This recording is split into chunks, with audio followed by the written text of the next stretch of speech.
Oh, ano pang ginagawa mo dyan sa labas, anak? Masyado yatang malalim ang iniisip mo. Gabi na at mahamog. Pumasok ka na sa loob. Baka magkasipon ka pa. Nakapagdesisyon na ho ako, Nay. Sapat nang naging ipon ko para makaluwas tayo sa syudad. Iwanan natin ang buhay dito sa probinsya. Alam kong mas makakatulong ako sa inyo kung doon ako makakahanap ng trabaho. Sigurado ka bang wala kang ibang balak sa Maynila bukod dyan? Kilala kita, anak.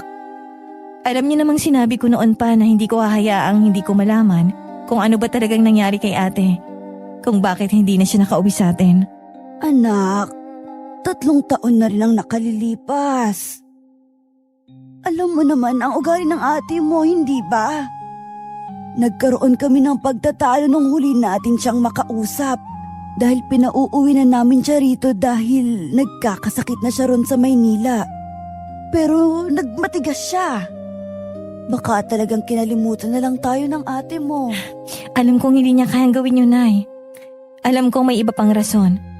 Dahil sa mga kunikwento niya sa akin kung bakit ayaw niyang umuwi. Kaya tutungo ako sa syudad. Kilala ko kung sinong kailangang pagbayarin sa pagkawala niya. Wala akong pakialam sa yaman niya at kung anong kaya niyang gawin sa akin. Maipaghiganti ko lang si Ate Denise sa pananakit sa kanya ng taong yun. Dear Miss Amy, minahal ko siya kahit siya'y aswang. Dear Miss Amy, pag-ibig ba ito o sumpa? Dear Miss Amy, natatakot ako sa kanyang lihim. Ito ang aswang love story. Dear Miss Amy.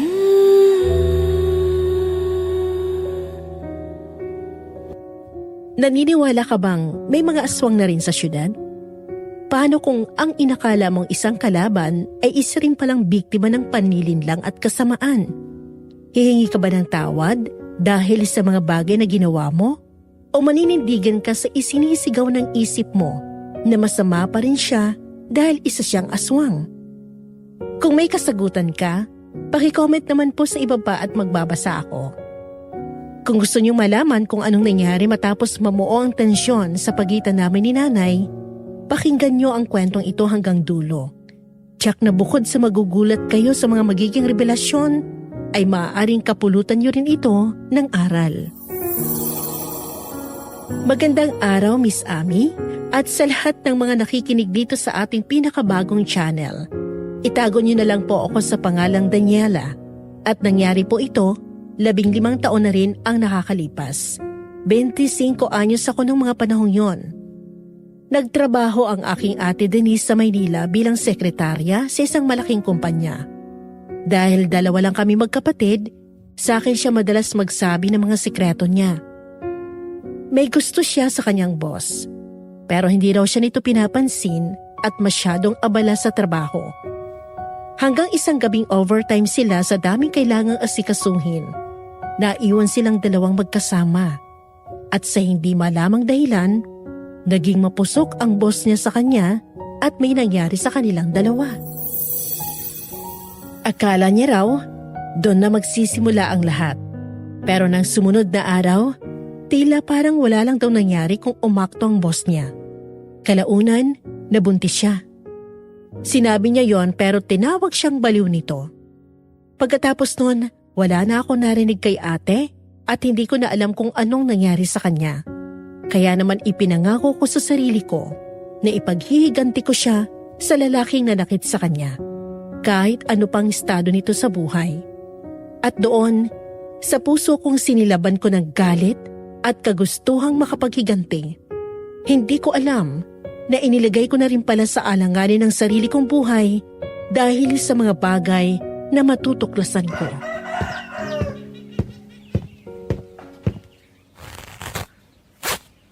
Ay, sana tama tong desisyon mo, anak ko. Naiwan ang probinsya para sa syudad. Huwag kayong mag-alala. Sisigurahin kong magiging maayos lang tayo rito nila tatay, Nay. Hindi ko naman kayo pababayaan eh. Hindi naman yun ang ibig kong sabihin eh. Sigurado ka ba talaga sa iniisip mo? Opo, Nay. Papasok ako kung saan nagtrabaho si ate noon. Hindi ako matatahimik hanggat hindi ko nalalaman kung ano ba talagang nangyari sa kanya. Hayaan mo ang anak mo, Odessa. Tama lang naisip ni Daniela. Abay kahit naman hindi ako ang ama ni Denise, itinuring ko siyang parang sariling akin. At ang ginawa sa kanya ng Judas na Alcantara na yon ay hindi ko rin mapapalampas. Ikaw talaga, Roger. Talagang gagatungan mo pa itong anak mo, no? Alam niyo namang masamang gumanti sa kapwa, hindi ba? Bakit ba hindi ka marunong magtanim ng galit? Hindi ka ba nagagalit na maaaring ang lalaking yun nga ang dahilan kung bakit hindi na nakauwi sa atin ang anak mo? Buntis siya, Odessa. Pagkatapos siyang hindi panagutan ng lalaki, bigla na lang siyang nawala na parang bula. Hindi mo ba ganoon kamahal si Denise at parang ayos lang sa'yo ang nangyari sa kanya? Hindi yun ang punto ko. Ang gusto kong ipaunawa sa inyong mag-ama, bakit hindi na lang natin ipaubaya sa pulis? Magreklamo tayo para maimbestigahan nila. Hindi yung ilalagay mo sa alanganin ang sarili mo, Daniela. Paano kung masamang tao pala talaga siya? At nahuli ka sa tunay mong pakay? E di, pinahamak mo lang ang sarili mo. Doon tayo sa mas tamang paraan. Alam niyo naman kung gaano rin kabaluktot ang sistema ng hustisya rito sa Pilipinas. Naimayaman siya. Paano kung bayaran niya lang ang mga haharang sa landas niya? Tayo na naman ang dehado. Hay nako! Hindi ko na rin alam sa'yo, anak ko. Hindi ka na rin talaga marunong makinig sa akin. Magkaugali talaga kayo ng ate mo na gustong palagi kayo ang nasusunod. Kumalma ka, Odessa. Matalino itong anak natin. Sigurado akong alam niya na ang gagawin niya bago siya sumugod doon. Tama ba ako, anak? Opo, tay. Pinagplanuhan ko na po lahat. Basta ako, nagtitiwala akong kakayanin mo. Gawin mo ang lahat para malaman kung ano ba talagang nangyari sa ate Denise mo. Nanahimik si nanay. Bakas na bakas ang matinding pagtutol sa mukha sa balak kong pagpasok sa kumpanya kung saan dati nagtatrabaho ang ate ko. Pero nung mga oras na yon, desidido talaga ako sa gusto kong gawin, Miss Amy. At laking pasasalamat ko na lang na nakahanap ako ng kakampi sa tatay ko. Tulad nga po ng sinabi niya, hindi niya tunay na anak si Ate Denise at anak ito ni nanay sa kanyang pagkadalaga. Pero itinuring niya itong parang kanya na rin dahil siya na rin halos ang nagpalaki at bumuhay rito. Magkaiba kami ng apelyidong gamit ni ate. Gamit niya ang kay nanay, habang ako naman ang kay tatay. Kaya alam ko pong sa oras na pumasok ako sa parehas na kumpanya, ay hindi sila magdududa sa akin. Hindi na ako nagsayang ng oras noon, at nang malaman ko nag-resign ang huling sekretary ni Martin Alcantara, ang binatang boss no ni ate, agad ako nag-ayos ng aking portfolio para mag-apply.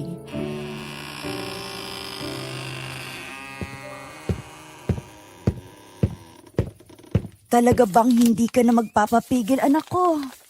Nay, isipin niyo na lang na kaya ko to ginagawa. Ay para kay ate rin. Hindi niyo kailangan mag-alala para sa akin. Kayang-kaya ko ang sarili ko, okay? Binabagabag kasi ako ng isip ko, anak. Paano kung sa gagawin mo niyan, ikaw naman ang susunod na mawala sa amin? Hindi ko po hayaang mangyari yun sa akin. Pinalaki niyo akong matapang at hindi ko hayaang lapastanganin ako ng kahit sino sa mundong ito. Kahit hindi tayo mayaman. Aalamin ko lang kung ano ba talaga nangyari kay ate. Kung buhay pa ba siya o nagtatago lang. Kapag wala talaga akong nalaman, pinapangako kung aalis na rin ako doon at babalik tayo sa probinsya kung yun ang gusto niyo. Pangako mo yan, ha? Sana nga, kung sakali man ay meron ka talagang malaman, at kung ano man yon, hayaan mo ng otoridad ang kumilos para sa ate mo. Opo, Nay. Oh, alam ko ang mga ganyang itsura, anak. Please lang, makinig ka sa akin. Basta kaya ko po ang sarili ko. Yun lang po ang isipin nyo para mapanatag ang walang mangyayaring masama sa akin. Hindi na nakipagtalo ang nanay sa akin dahil alam niyang ipipilit at ipipilit ko lang din ang gusto ko. Kinabukasan, maaga pa lang, Nag-ayos na ako para pumunta sa kumpanya ng dating boss ni ate. Dahil alam ko rin namang marami may gustong pumasok doon bilang sekretarya ni Martin Alcantara. Hindi lang kasi talaga siya bigating tao, kundi may itsura. Kulang nga siguro ang salitang gwapo para ilarawan siya. Pero kahit siya pa ang pinakagwapong lalaki sa mundo, hindi manginginig ang mga tuhod ko para sa kanya. At hindi ako luluhod sa isang tulad niya. Bagay na pinagkaiba naman namin ni ate na patay sa kanya at parang asong nagkukumahog na habulin siya. Pagdating ko sa kumpanya, tama nga hinala ko at marami nakapila. Pero alam kong sa sarili kong sa lahat ng yon, ako ang pinakaangat. Hindi naman sa pagmamayabang, Miss Amy. Bukod sa katalinuhan, kakaiba rin ang taglay kong ganda at alindog. Umupo ako sa pinakadulo ng pila. Unti-unti rin kaming nauubos at hindi ko maiwasang matuwa sa tuwing lalabas ang mga kababaihang may bagsak na balikat. Maya-maya pa, walang tinawag na kasunod. Bigla kasing lumabas si Martin sa kanyang opisina. Matikas ang tindig, diretso ang tingin at lakad, na para bang kahit sino sa amin ay hindi karapat-dapat dapuan ng paningin niya. Totoo nga ang sabi-sabi, mas gwapo siya sa personal. Hindi ko na napansing umusad na pala ang pila, tsaka ko namataan ang pagbabalik ni Martin. Pero katakatakang lumabas siya mula sa kabilang direksyon. Inisip ko na lang na baka may ibang daan sa building na yon. Pumasok siya sa kanyang opisina at inihanda ko ng sarili ko. Nang marinig ang hudyat sa nagpapatawag ng susunod na i-interviewin, taas na akong naglakad, pero may mapagpanggap na ngiti sa labi.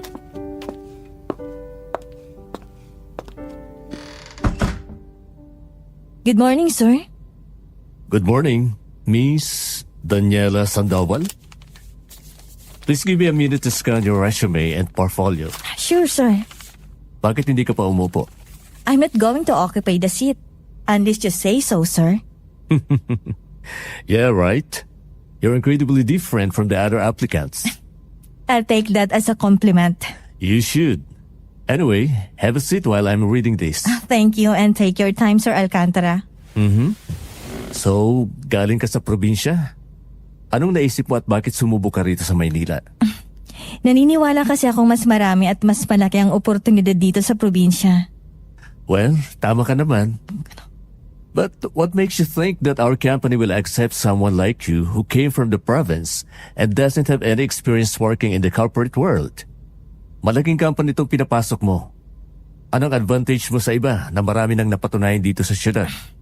Ang masasabi kong advantage ko sa iba, gutom ako. Hindi lang sa trabaho kundi sa growth at matagalang pag-unlad. Sanay po ako mag-umpisa sa baba at unti-unting buuhin ang sarili ko. Kaya hindi po ako natatakot sa matinding pressure or expectations. Marami pong mas may pangalan, mas may koneksyon, at mas sanay na sa corporate world dito sa Maynila. Pero kakonti lang ang handang magtrabaho na para bang bawat araw ay may patunay na may kailangan silang ibigay. Ako rin, Daniela. Gutom ako sa mga tulad mo. So, ano pa? Bukod sa kagutuman mo, ano pa? That's my mindset. Kapag binigyan niyo ako ng responsibility, sisiguraduhin kong aaralin ko. Hindi ako umaasa kahit kanino. Umaasa ako sa consistency, sa disiplina, at sa kakayahang matuto ng mabilis. At kung may isang bagay pa akong maipapangako, sir, yun ay ang hindi ko sasayangin ang pagkakataong ibibigay niyo. Dahil para sa akin, hindi lang to basta trabaho. Ito po ang pinaghirapan kong marating. You're witty, Daniela. At bukod dun, bukod sa pagiging matalino mo, you're pretty. No. Hindi yata sapat ang pretty para lang masabi kung gaano ka kaganda. Your face can be your weapon. I know, sir, You know? You know what? that my face can be my advantage to everyone. I like women like you, Daniela. Bold and eloquent. Thank you again, sir. Alam mo, you remind me of someone. Po? Sino po? Someone special. But she's gone now. Hindi ko lang mapigilang maalala siya kasi parehas kayo ng mga mata. Looking at your eyes, parang nakatingin din ako sa mga mata niya noon. I don't know what to say about that, sir. You don't need to say anything. Anyway, I think I found the one who fits the position. Nakikita kong mas kaya mong gawin ang iaatang kong trabaho sa'yo kaysa sa ibang nandito. Kaya, Miss Sandoval, you're hired. You can start tomorrow. Thank you, Sir Alcantara. You won't regret hiring me as your secretary. I do my best to make your job easier. It is my pleasure to be with someone who's brave and smart enough here in my company. Bonus na lang ang ganda, pero nakikita kong magaling ka. So I'll expect you tomorrow at 8 in the morning. If I'm not here yet, do the responsibility to make me a black coffee with no sugar. That's all. You can finally leave. Thank you.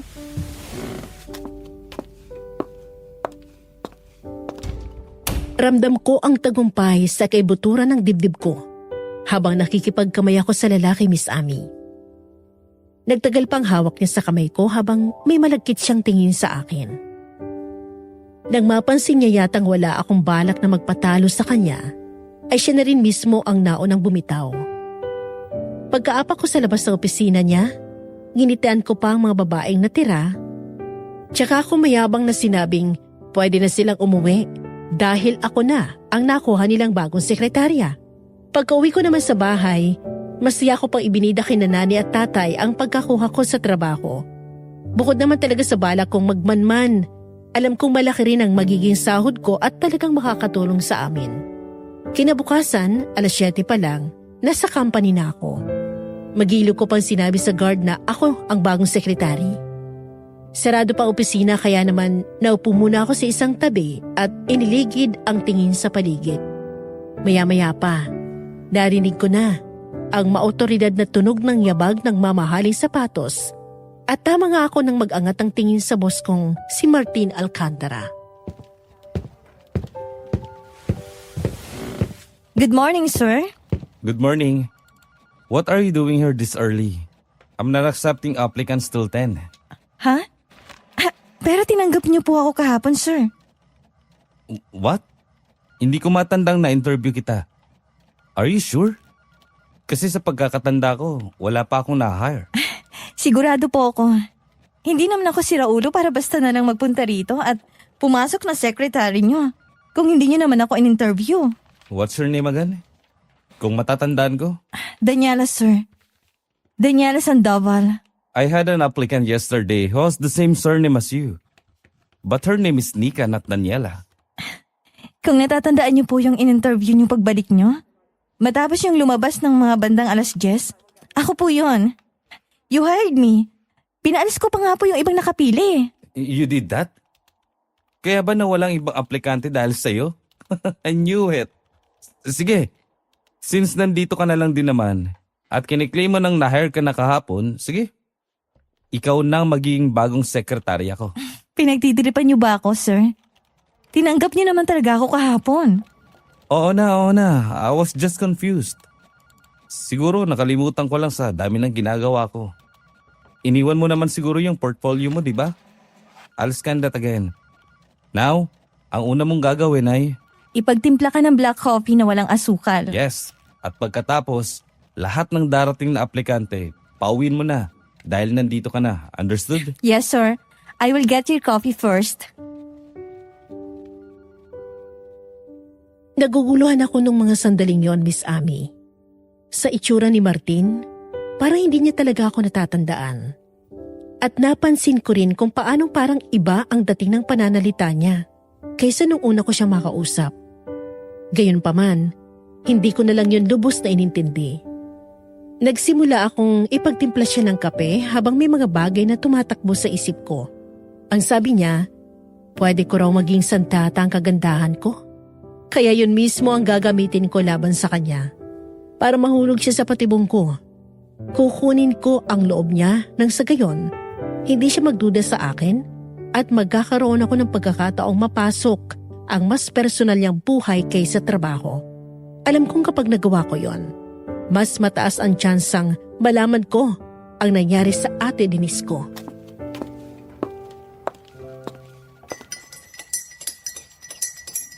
Eto na pong kape niyo, sir. Salamat. Pakitingnan na rin ang schedule ko ngayong araw. Meron po kayong lunch meeting together with Mr. Villarreal. Yun lang naman pong nakaschedule ngayong araw. Sure ka? Opo, marunong naman akong magbasa. Hindi pa rin naman po malabong mga mata ko para hindi maging sigurado na yun lang ang nakasulat dito. Okay. Go to your desk at hayaan mo na ako rito. Sigurado po ba kayo, sir? Yes. Bakit naman hindi? Baka gusto niyo po ng masahe. Pansin kong mukha kayong stress. Sekretarya kita. Hindi masayista para alukin ako ng ganyang serbisyo. Kung ano ang trabaho mo, yun lang gagawin mo. Huwag kang basta na lang gagawa ng mga bagay na hindi ko naman inuutos sa'yo. Naintindihan mo ba? Opo, sir. Pasensya na. Pupunta na ako sa mesa ko. Mabuti pa nga. Kesa kung ano-anong naiisipan mong gawin. Napapahiya akong tumungo papunta sa mesa ko. Sa isang gilid lang din ang opisina niya. Nakatalikod ako sa kanya, kaya hindi ko alam kung anong ginagawa niya. Pero naririnig ko siyang may binabasa pa ring papel. Dahan-dahan akong lumingon para silipin siya. Pero agad din ako napadiretso ng upo nang makita ko siyang nasa akin ang mga mata kahit na nililipat-lipat niya ang mga pahina ng papel na hawak niya. Nahuhuli niya pa akong tinitingnan siya. Hindi na ako nangahas na tingnan siya ulit sa takot na baka mahuli na naman niya ako. Natapos ang unang araw ko sa trabaho nang wala namang ibang ginawa kundi magbasa lang ng kung ano-anong dokumento at sundin lang ang utos niya. At ang utos na yon ay panilang pagpapatimpla ng kape o hindi naman kaya ay magprint. Pagka-uwi sa bahay, kinumusta agad ako ni nanay. Kumusta naman ang unang araw mo sa trabaho? Ayos naman po. Wala naman akong gaanong ginawa. Siguro ganun talaga kapag unang araw pa lang. Kumusta naman ang boss mong si Martin? Ewan ko po. Pero parang malakas ang trip ng isang yun eh. Sabi niya kaninang umaga nung makita niya ako sa labas ng opisina niya, ano raw pong ginagawa ko doon. Ha? Bakit ka naman niya tatanungin ng ganon? Hindi ko rin po alam eh. Sabi niya hindi niya raw matanda ang tinanggap niya ako bilang sekretarya niya. Ano ka mo? Baka naman niloloko ka lang. Siguro nga po. Pero mukhang tama nga pong sinabi ni Ate Denise tungkol sa kanya. Medyo suplado siya. Ganun naman talaga kadalasan ng mayayaman. Palibhasa, may pera. Akala nila may karapatan na talaga silang magsuplada o magsuplado sa iba eh. Pero hayaan mo na. May nalaman ka naman ba? Wala pa po. Pero naalala ko yung sinabi niya sa akin kahapon. Ano yun? May naaalala raw siya sa tuwing nakatingin siya sa mga mata ko. Pero wala na raw siya ngayon. Posible kayang si ate ang sinasabi niya? Hindi ba't yun naman ang madalas na sinasabi ng mga nakakakilala sa amin ni ate? Hindi kami magkamukha, pero parehas kami ng mga mata. Oo, tama. Dahil namanan niyo ang mga mata ko. Hindi nga kaya ang ate mo ang tinutukoy niya. Diyos ko, kinakabahan naman ako. Ako rin po. Pero susubukan ko pong alamin ang totoo.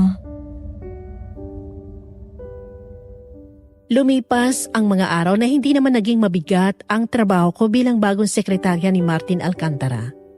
Sa katunayan nga, malayo siya sa iniisip ko masyadong istrikto. Pero hindi naman pala.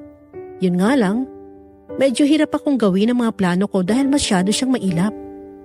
Parang takot siya sa babae at hindi kaya makipag-usap sa akin ang lagpas pa sa trabaho.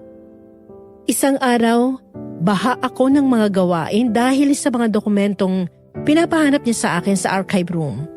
Halos lahat ay abala at ako naman, maghapon naghahanap sa silid ng sandamakmak na papeles na kailangan niya rin daw agad kinabukasan dahil may mga impormasyong kailangan ma-retrieve.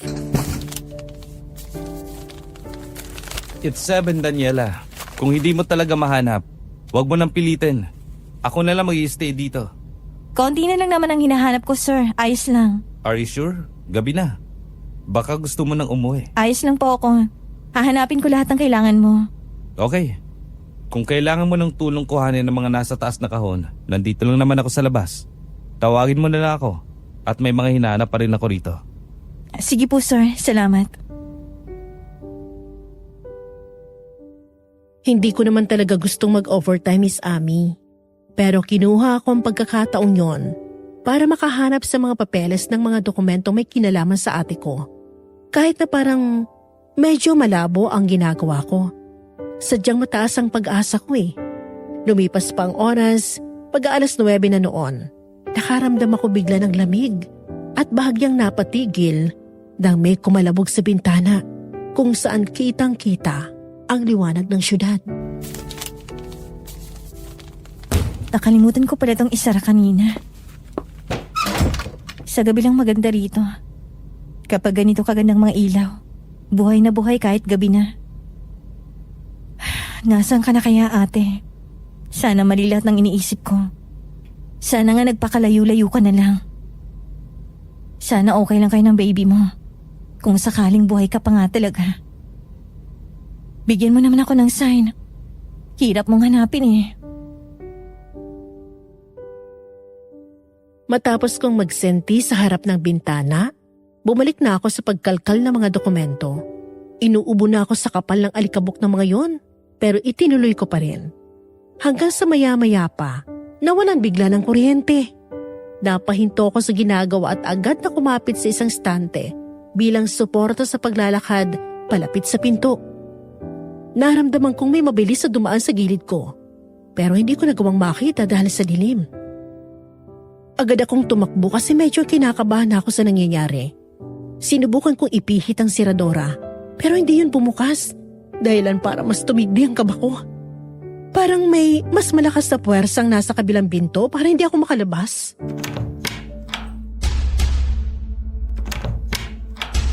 Tulong! Sir Martin! Ano ba? May tao ba dyan sa labas? Palabasin niyo ako rito! Ang dilim-dilim! Sir Martin! Huwag mo akong pagtripan, please! Buksan mo to! Kahit anong kalampag ko sa pinto ay walang nagbubukas noon. Para bang nakalimutan na nilang may tao pa sa archive room.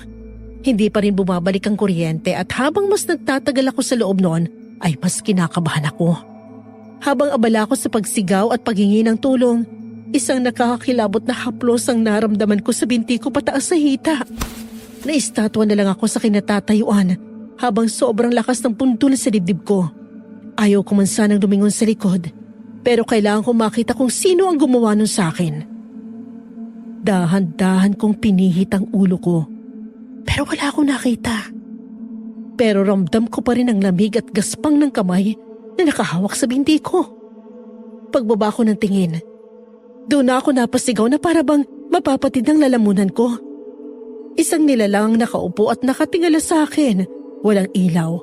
Pero dahil sa nagbabaga niyang pulang mga mata, nakita ko siya nakangisi. Ipinapakita ang labis-labis niyang matatalas at hindi pantay-pantay na kulay kalawang ng mga ngipin. Maligno! Aswang! Demonyo! Tulong! Sir Martin, may halimaw! Tulungan niyo ako! Parang awa niyo na! May tao pa ba rito? Daniela! Ano nangyayari? Sir, hindi ko alam kung ano yan. Paalisin mo yan! Ano yan? Umalis ka rito! Diyos ko, tulungan mo kami. Anong klaseng nilalang to? Hindi ko alam kung bakit biglang umalis ang nilalang nang wala naman kaming ginawang aksyon laban sa kanya. Mabilis siyang tumakbo at dumaluhong sa nakasarang bintana. Dahilan para mabasag yon. Tumalon siya habang kami naman ni Martin sumunod para tingnan siya. Pero wala kami nakitang nilalang na nalaglag. At nagulat na lang kami nang makarinig ng mga kaluskos sa itaas. Sa sobrang takot na nakita at ginawa sa akin ang katakot-takot na nilalang na yon, napayakap na lang ako bigla sa boss ko. Ano yun, sir? Bakit may ganun dito? Akala ko sa probinsya lang may ganun. Sorry, Daniela. Nakalimutan ko nandito ka.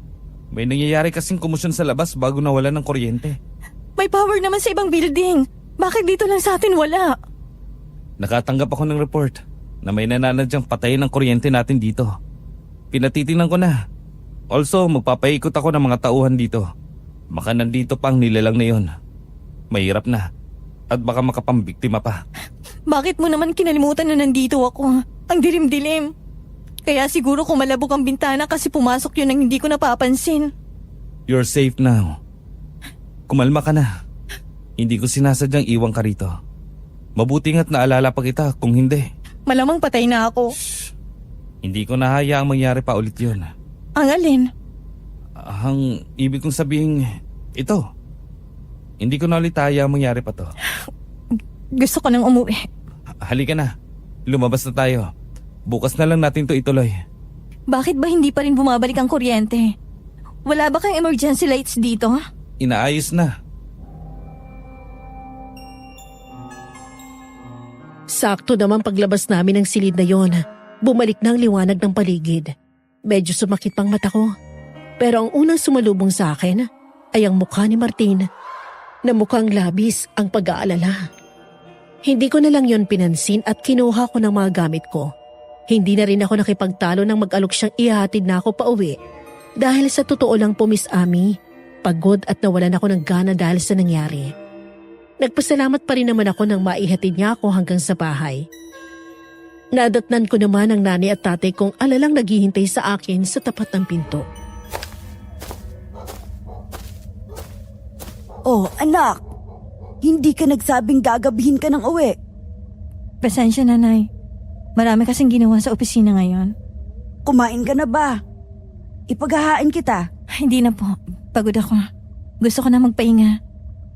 Bukas na lang ako babawi ng kain. Pero bago po ako pumasok sa kwarto, may tanong po sana ako. Ano yun, anak? Posible bang may mga aswang na rin dito sa Maynila? Ano? Bakit mo naman natanong ang bagay na yan?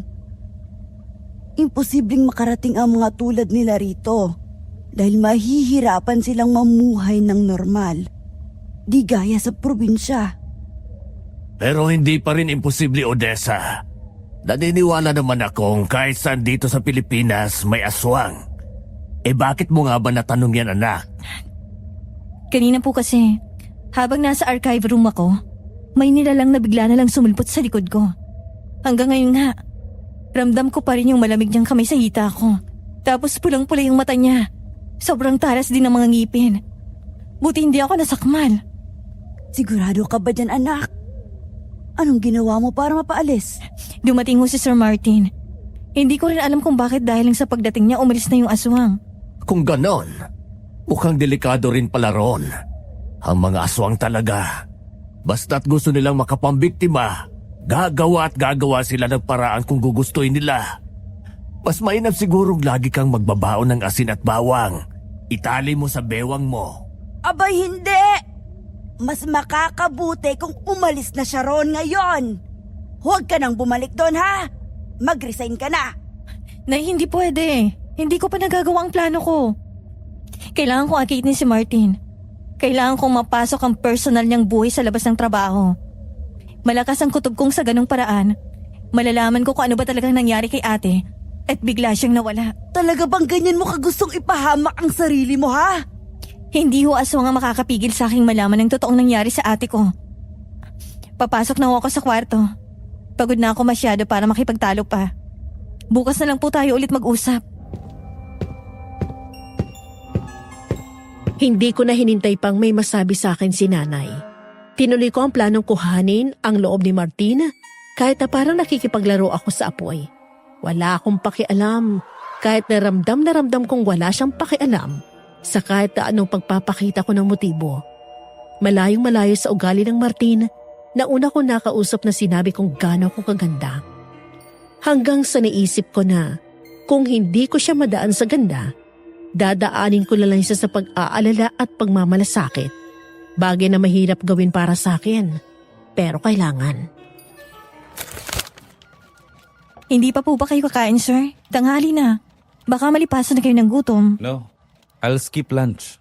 Marami akong ginagawa. Yan nga pong masama eh. Marami kayong ginagawa tapos hindi pa kayo kakain. Baka isang araw, bumalik na lang yan sa inyo. Sobra-sobra kayong magtrabaho para sa pera. Tapos pinapabayaan yung sarili nyo. Para niyong papatayin ang sarili nyo yan. Alam ko ang ginagawa ko, Miss Sandoval. Hindi naman siguro kaagad ako mamamatay kung hindi ako kakain ngayong tanghali. Kumain na lang po kayo kahit konti. Malamnan lang ang tiyan nyo. Nagluto po ako kaninang umaga nitong adobo, baon ko. Dinagdagan ko na para ma-share ko rin sa inyo. Niluto mo yan? Yes, sir. Bumangon ako ng maaga kanina para dito. Marami din akong dinalang kanin in case na makisalo kayo sa akin. Mukhang masarap. Bigla akong nagutom sa bango. Sige, hindi rin naman aalis ang trabaho ko. Exactly. Kaya pwede niyong balikan pagkatapos. Itabi niyo na lang muna yung mga nasa mesa niyo. Ipagsasandok ko na lang kayo. Bigyan mo lang ako ng sapat lang. Hindi ako masyadong kumakain ng marami kapag wala ako sa bahay. Bakit naman po? Masanay akong kumain ng pagkaing bahay. Ganun po ba? Kung sa bagay, ako rin naman. Mas gusto kong kainin ng luto ng nanay ko. Wala na akong nanay. Matagal nang patay. Sorry po. Akala ko lang. It's okay. Ayokong pinag-uusapan ng personal kong buhay. Kumain na lang tayo. Nang makabalik na kaagad tayo sa trabaho. Opo. Sorry po ulit. Hindi ko na alam kung ano pang gagawin ko para maging bukas sa akin si Martin. Sa isang buwan ko roon, wala akong nahita kahit na isa o maliit mang impormasyon makakapagsabi sa akin kung nasaan ang ate ko. Hindi ko mawari kung meron ba talaga akong mapapala sa pagtatrabaho ko ron, pero pinilit ko pa rin ang sarili ko. Sinubukan ko pang ilapit ang sarili ko sa kanya.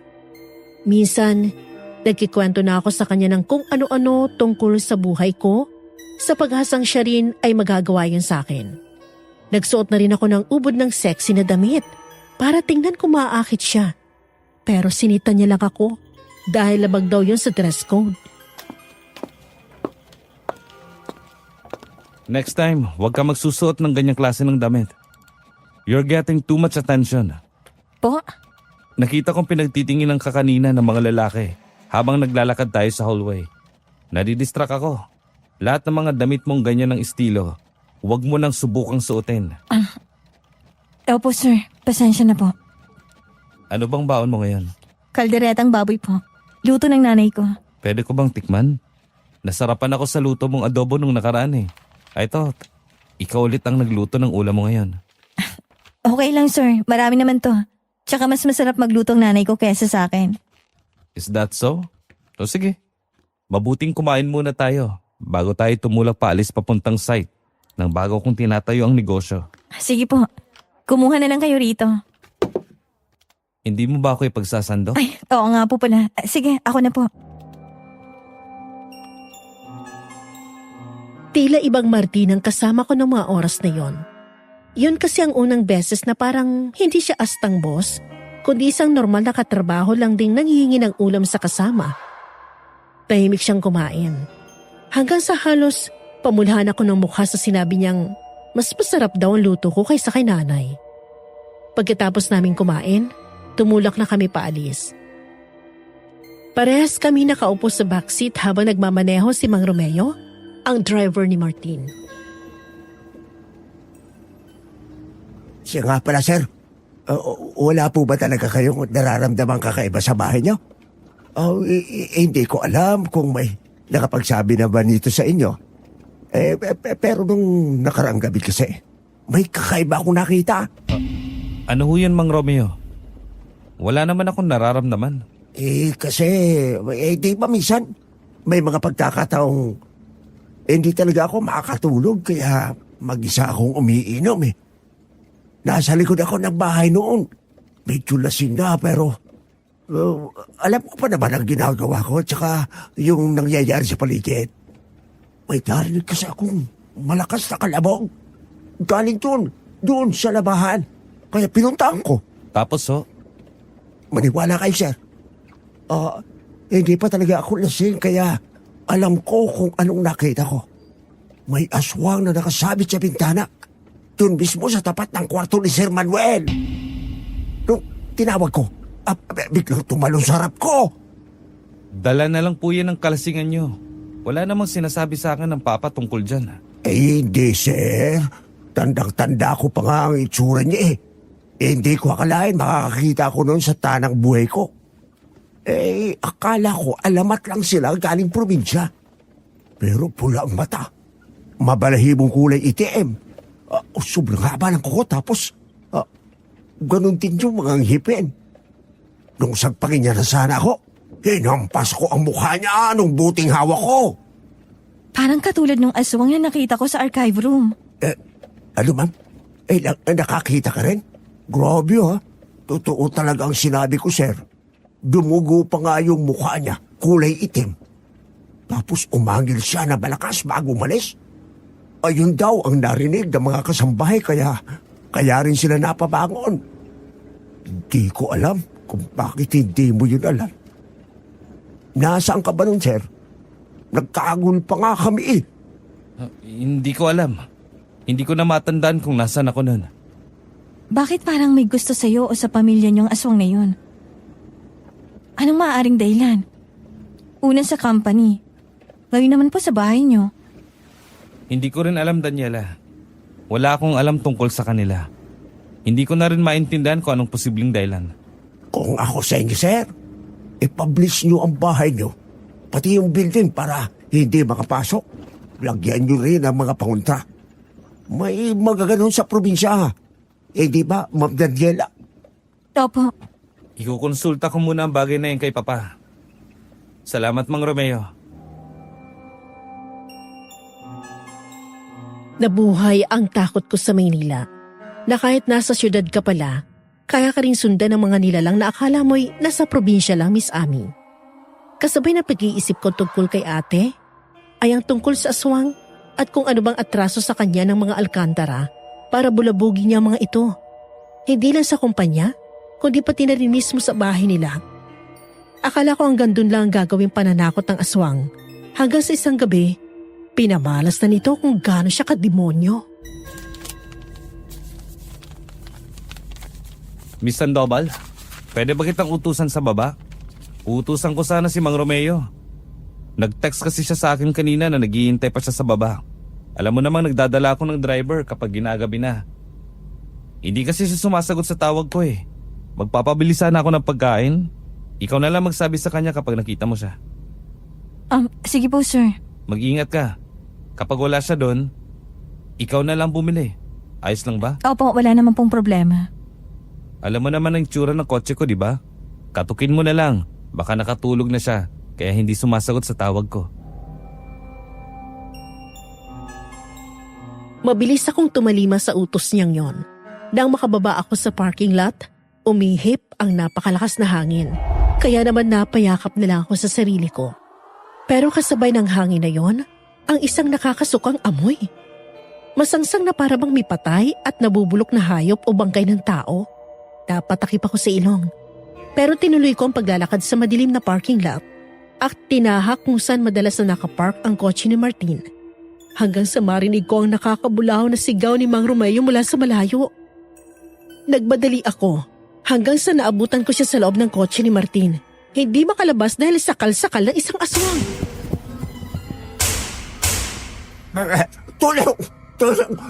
Tulungan niyo ko! Mang Romeo! Buksan niyo ang pinto, bilis! Hindi ako makagalaw. Tulong, ma'am. Ma'am Daniela! Hindi ko mabuksan ang pinto ng sasakyan! Kitang-kita ko kung paanong walang kalaban-laban na sinasakal ng isang aswang si Mang Romeo. Halos mawala na ng kulay ang mukha niya at hindi na siya makahinga. Inubad ko ang takong ko para basagin ang bintana ng kotse. Ni hindi ko na inisip na masusugatan siya sa pagtalasik ng mga basag na salamin basta't mailigtas ko siya. Pero nang nagawa ko na ipasok ang kamay ko para mabuksan ang pinto at mapaalis ang aswang, sinakbal ito ang laig ng kaawa-awang driver. At nakita ko kung paano napunit ang laman niya mula roon.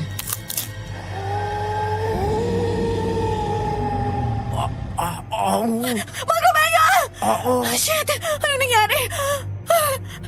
Oh, shit! Mang Romeo, I'm sorry! I'm sorry, hindi kita nailigtas! Bakit walang ibang sumaklolo? Mga ibang tao rito! Pagkatapos na mapatay ng aswang si Mang Romeo, mabilis itang lumabas ng sasakyan at umalis. Hindi na siya nasundan ng mga mata ko kung saan siya papunta. Natulala na lang ako sa kalunos-lunos na sinapit ng driver sa mismong harap ko. Hanggang sa narinig ko pang tumunog ang cellphone niya. Si Martin ang tumatawag. Kaya naman kahit nanginginig, sinikap ko yung abutin mula sa loob para sagutin.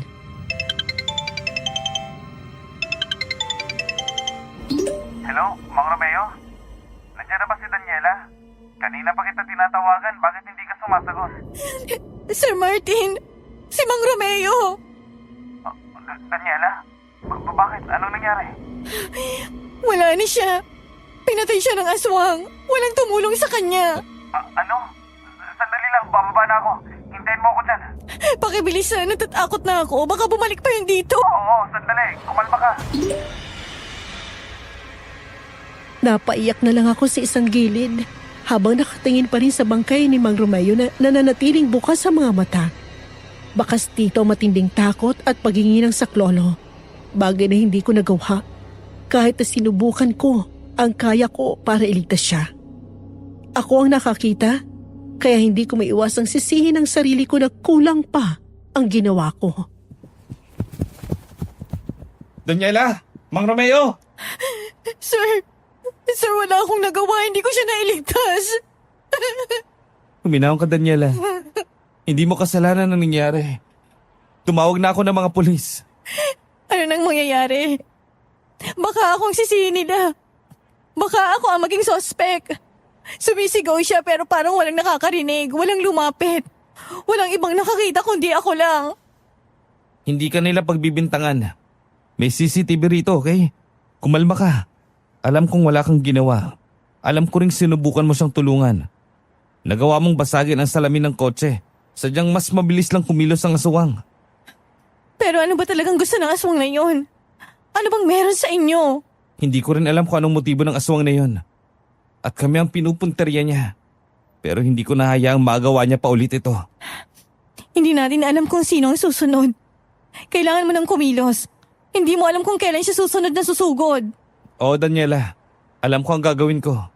Kung natatakot ka na, pwede ka na mag-resign at umalis. Ganun lang kadali yun. Napahagulhol na lang ako dahil sa mga salitang lumabas sa bibig niya.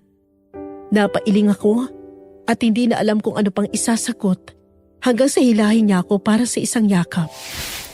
Nang dahil sa nangyaring yon, naging hirap ako sa pagtulog. Paulit-ulit na bumabalik yun sa utak ko na parang sirang plaka. Hindi ko sinabi ang nangyari niyong kina nanay at tatay dahil alam kong magbubukas yun ng panibagong pagtatalo sa pagitan namin. Naging pribadong kaso ang nangyari kay Mang Romeo. Hindi ito lumabas sa publiko at walang ibang nakaalam sa nangyaring karumal-dumal sa parking lot. Walang bagay na mahirap gawin sa isang tao may pera. Nagawang bayaran ni Martin ang mga otoridad tungkol doon.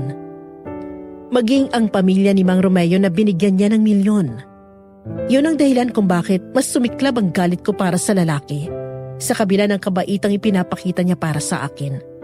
Hindi ko maiwasang isipin na ganon ang ginawa niya kay ate. Na nagbayad siya ng mga tao para sa ikatitikom ng mga bibig nila. What do you have for lunch, Daniela? Wala sir, hindi po ako kakain. At bakit?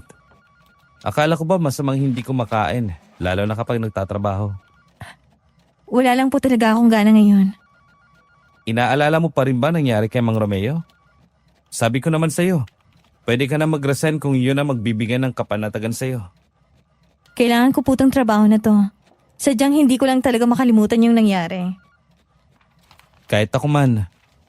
Pero wala na tayong magagawa. Nangyari na ang nangyari. At huwag mong sisiyan ang sarili mo dahil hindi mo naman talaga yung kasalanan. Walang may gusto nang nangyari. Alam ko po. Pero hindi nyo alam ang trauma kapag kayo mismong nakakita. Naharap-harapang pinatay ng aswang si Mang Romeo. I know. I understand.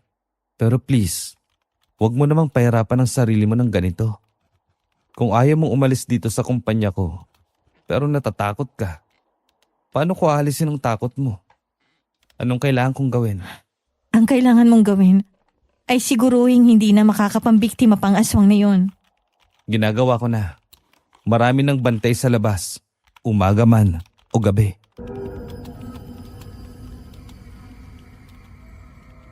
Simula nung araw na yon, naramdaman ko ang unti-unting pagbabago sa pakikitungo ni Martin sa akin.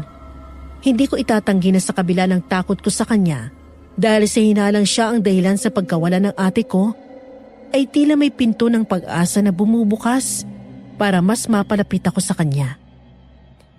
Pero ang bawat titig niya ay pinupuno rin ako ng pangamba. Lalo na't sariwa pa sa isip ko ang aswang na yon. Isang gabi, muli akong ginabi sa trabaho dahil sa tampak na papeles. Habang naglalakad ako sa madilim na kanto pa uwi sa amin, bawat kaluskos ng tuyong dahon ay tila isang babala.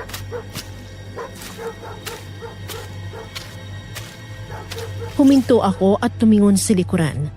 Sa gitna ng kadiliman, may isang maitim na figura na nakatayo malapit sa poste ng ilaw. Hindi ito hugis ng tao. Masyado itong malaki. At tila may mga balahibong gumagalaw kahit walang hangin. Kumaripas ako ng takbo. Hindi na alintanang sakit ng mga paa ko. Ngunit bago pa ako makarating sa mismong iskinita papasok, naramdaman ko may mabilis na dumaan sa likuran ko. Isang malamig na hangin ang humampas sa aking batok na sinuntan ng isang mahinang bulong na tila galing sa ilalim ng lupa sa mismong tenga ko. Ikaw na ang susunod, Daniela. Sino ka? Lumabas ka! Bigla kong naramdaman ang isang kamay na humawak sa aking kanang kamay. Mahigpit ang kapit ito, magaspang at kasing lamig ng yelo. Pero nang tingnan ko, wala ako ibang nakita roon kundi ang bakas ng mga itim na daliri. Tandang meron talagang kumapit sa akin. Sa gitna ng aking pagpapanik, biglang bumukas ang aming bahay at tumabas si tatay. Doon palang bumitaw ang hindi nakikitang puwersa at muling tumahimik ang paligid. Kinabukasan, hirap akong idilat ang mga mata ko dahil sa bigat ng aking pakiramdam. Nagdahan-dahan kong iangat ang aking kumot, muntik na ako mapasigaw sa takot. Ang aking braso, puno ng mga kakaibang marka. Mahahabang kalmot na tila gawa ng matatalas na kuko at mga pasang kulay ube na tila ba may humawak sa akin nang napakahigpit habang natutulog ako. Katakatakang hindi ito masakit, pero ramdam ko ang matinding panghihina na tila ba may humigop ng lahat ng lakas sa aking katawan. Ay, Diyos ko, Daniela! Anong nangyari sa mga braso mo? Saan galing yung mga pasa mo? Tsaka, tingnan mo! May kalmot ka, oh! Hindi ko rin alam, Nay.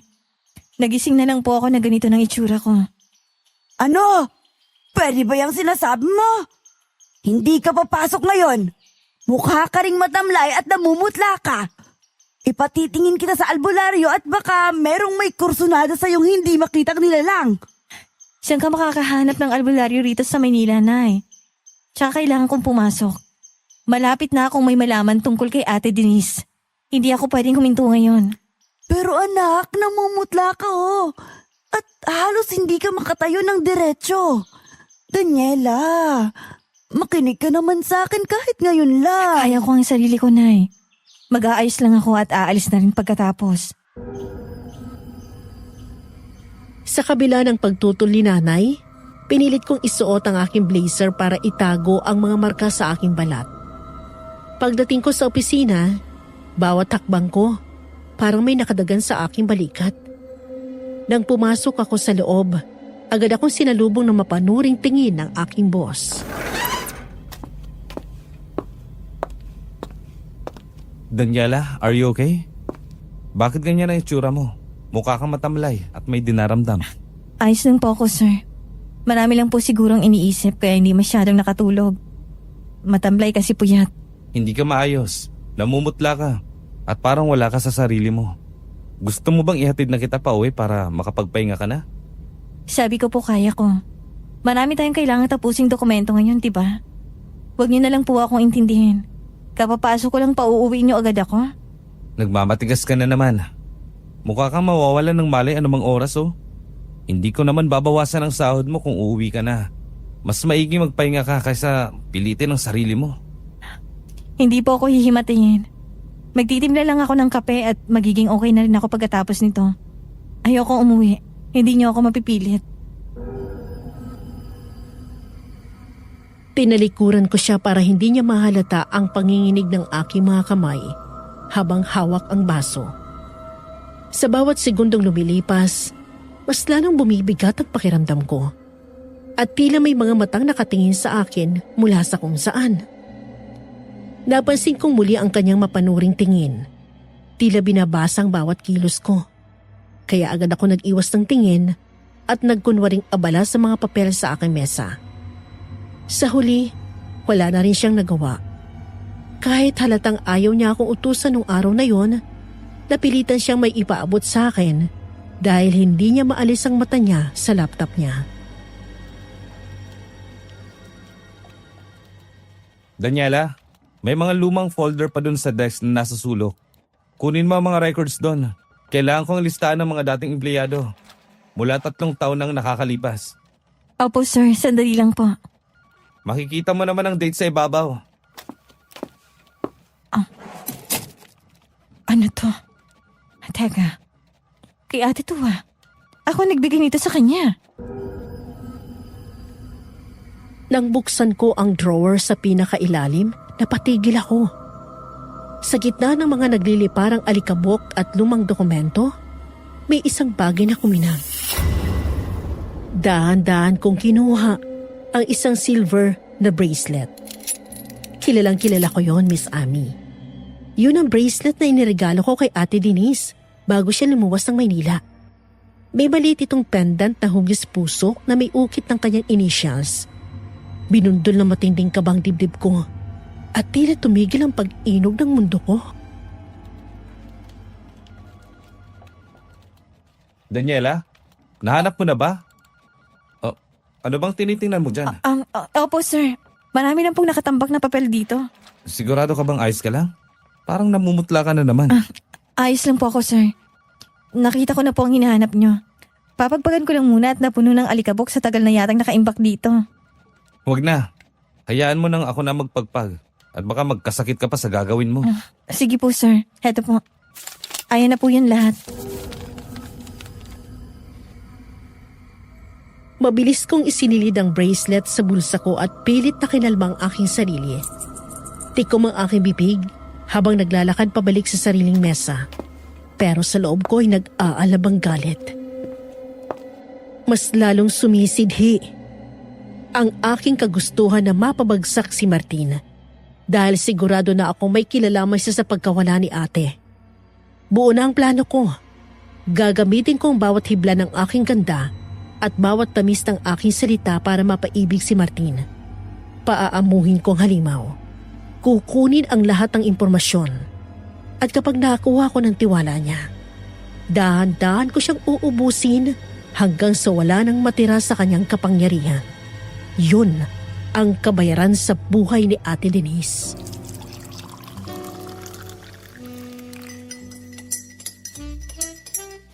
Good morning sir. Heto na pong kape nyo. Good morning. You're in good mood today, Daniela. Hindi ka na ba nakakaramdam ng panghihina? Hindi na po sir. I'm glad to hear that. Pero parang nanginginig pa rin ang kamay mo.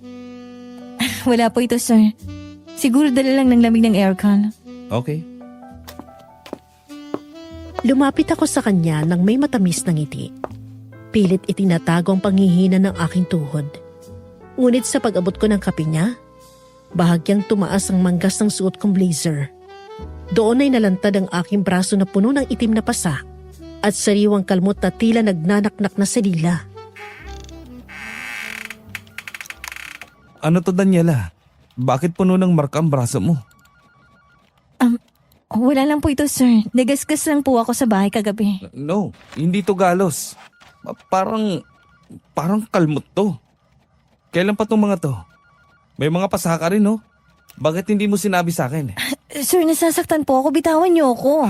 Sorry, hindi ko sinasadya. Pero Daniela, kailangan nating gamutin to. Look at your skin. It's turning gray. Ano nangyayari sa'yo? Hindi ko po alam, sir. Pero simula nang magkaroon ako nito, parang may humihigop ng lakas ko. Pakiramdam ko lagi may nagmamasid sa akin. Lagi may sumusunod sa akin pa uwi. Bakit ngayon mo lang sinasabi sa akin ang mga bagay na to? I deserve to know this. Hindi dahil boss mo ko, kundi naging malapit ka na rin sa akin. Hindi ko alam kung bakit may ganito ako. Dadalhin kita kay Papa. Ipatitingin kita sa kanya. Hindi pwedeng hayaan na lang to. Nakita ko ang labis na pag-aalala at takot sa kanyang mga mata. Isang emosyong hindi ko inakalang makikita sa isang tulad niya. Habang hawak niya ang aking braso, naramdaman kong init ng kanyang palad. Pero sa likod ng aking isip, alam kong ito na ang simula ng kanyang pagbagsak. Napasandal ako sa kanya.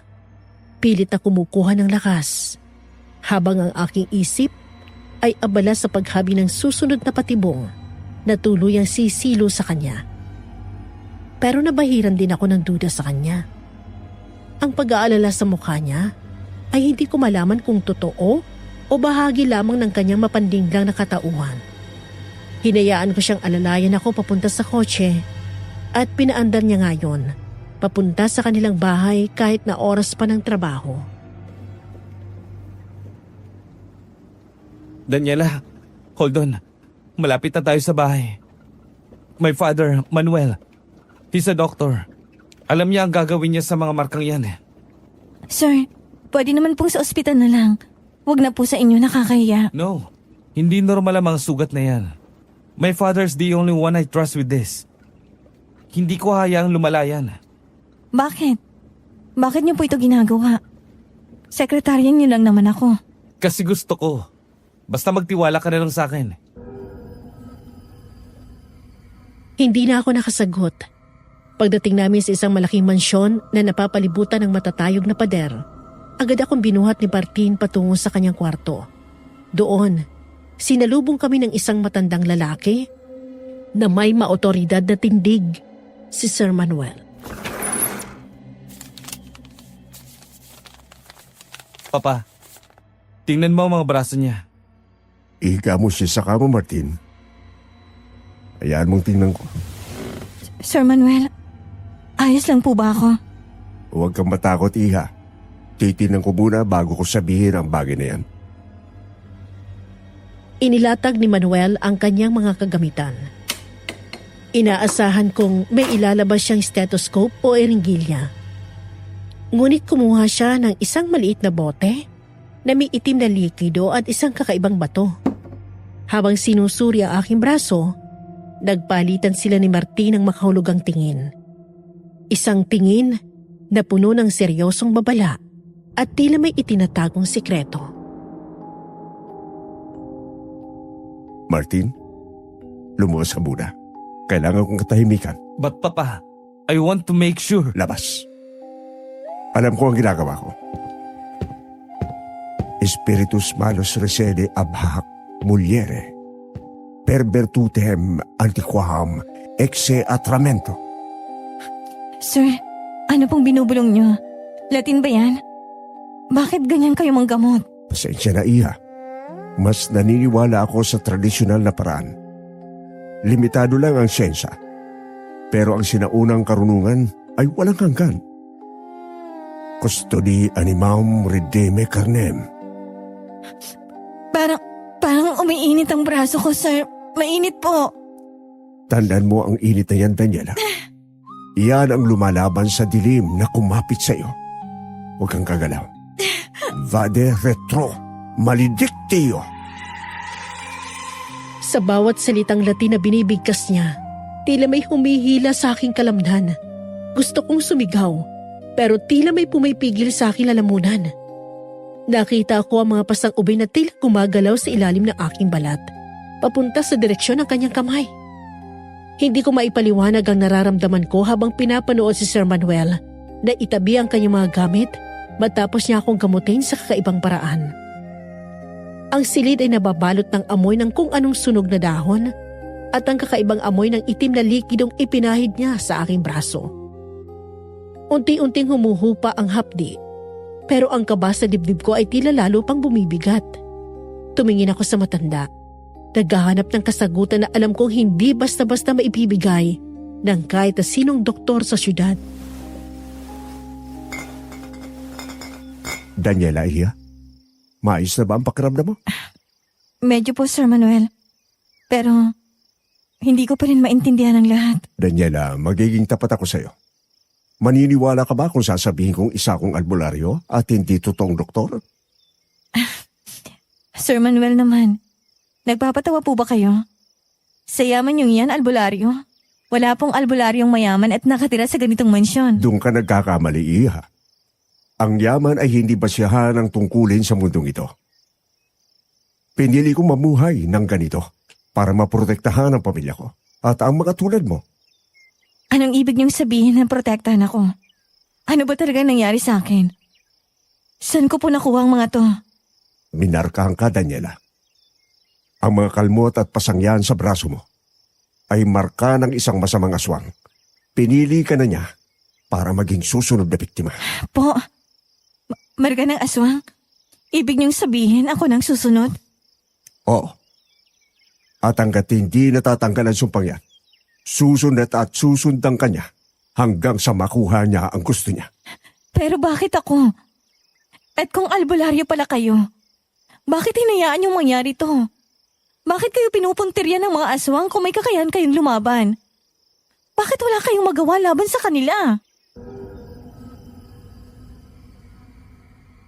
Natahimik ang matanda sa tanong ko. Nakita ko ang pagdaan ng matinding lungkot at ang pagsisisi sa kanyang mga mata. Umiwas siya ng tingin at tila biglang tumanda ng lalo ang kanyang anyo. Hindi siya nakasagot kaagad na para bang may malalim na sugot akong nagalaw sa loob niya. Sa gitna ng katahimikan, bumukas ang pinto at pumasok si Martin na bakas ang pag-aalala sa mukha. Papa, Daniela, kumusta na? Ayos ka na ba, Daniela? Martin, ano nangyayari dito? Huwag ka mag-alala. Ligtas ka na rito. Papa, tapos na ba? Tapos ko na siyang abutin.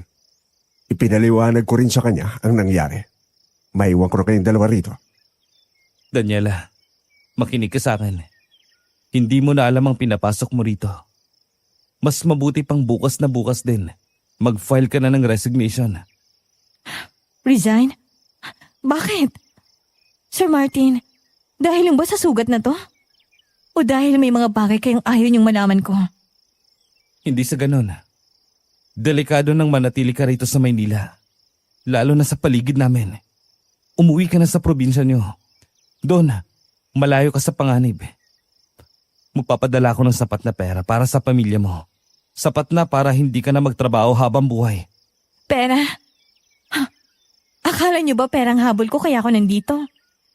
Hindi niyo ako mababayaran para talikuran ng responsibilidad ko. Daniela, please. Ginagawa ko to para protektahan ka. Nawala na si Mang Romeo at hindi ko kayang isugal pati ang buhay mo. Kapag manatili ka rito, hindi lang ang buhay mo ang nakataya. May mga pwersang hindi mo naiintindihan. At kahit ako, ay mahihirapang iligtas ka kapag nandun na tayo sa dulo. Bakit parang takot na takot kayo? Kung totoong albularyo ang tatay mo at kung mayaman kayo, bakit kailangang itaboy niyo ko? Ano ba talagang kinatatakutan niyo, Sir Martin? Ang aswang? O ang katotohanan? May mga katotohanang mas mabuti ng manatiling nakabaon. Huwag mo nang hintayin na lamunin ka rin ng dilim na bumabalot sa pamilyang to. Hindi mo ko maintindihan dahil wala ka naman sa posisyon ko. Hindi ako uuwi, Martin.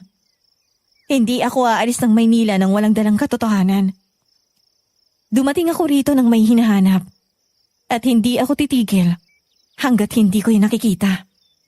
Kahit pang kapalit nun ay ang sarili kong buhay. Matigas talaga ang ulo mo. Sana lang ay hindi mo pagsisihan ang desisyong to kapag nakita mo na ang hinahanap mo. Hindi ko ugaling magsisi, Sir Martin. Ugali ko ang maningil. Tumayo ako ng tuwid kahit ramdam ko pa rin ang panghihina ng aking katawan. Lumabas ako ng silid nang hindi siya nililingon. Ramdam ko ang kanyang mga matang nakasunod sa akin hanggang sa makalabas ako.